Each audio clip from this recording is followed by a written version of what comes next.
Uh, Greetings and welcome. My name is Jake Reeson. I am a wildlife food forest garden designer, and it's a Monday, bank holiday Monday, Easter Monday, and I've been doing sheep mulching. This is about plastic, really. I think there's some basic principles about gardening: organic gardening, forest gardening, proper any gardening really.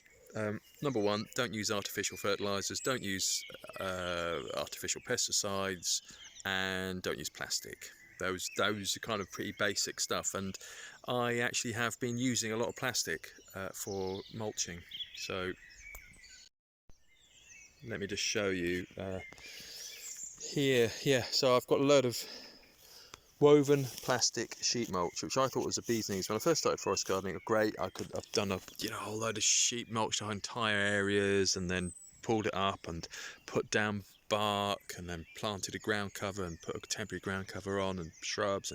It's great, but it is plastic, and it ends up with lots of little fat bits of fabric being left in the soil, and yeah, it's just, and it will end up in the bin. And there is no such thing as away, as the saying goes. You can't just throw it away.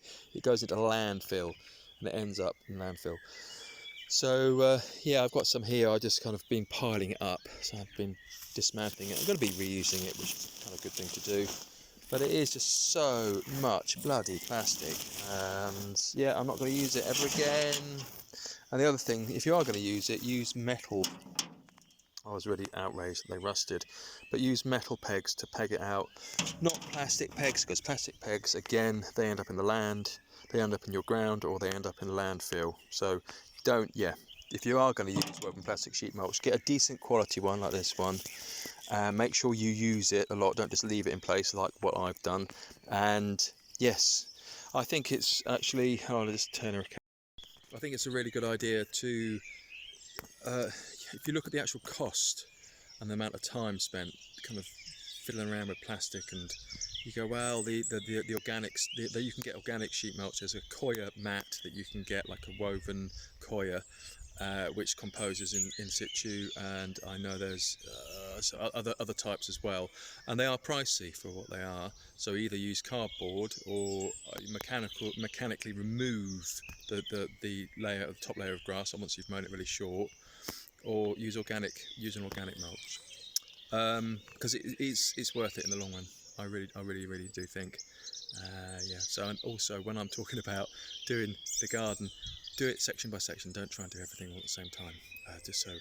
Just work on the ground, clearing the ground. Put the big canopy layer in first of all. Then, once you've got the canopy layer in, and the windbreaks and the big structures and the paths, keep them maintained, and then section by section go around clearing the ground, and do it bit by bit. Don't try and do everything all at the same time, unless you've got the budget for it, but it's kind of easier, I think, better to do it, to plant up areas bit by bit, and then plant them from the house and plant them further away from the house. So yeah, there we go. Anyway, my rant about plastic. Thanks for watching. I've got to talk about spreadsheets, but not today. Another day. See you soon. Cheers. Bye.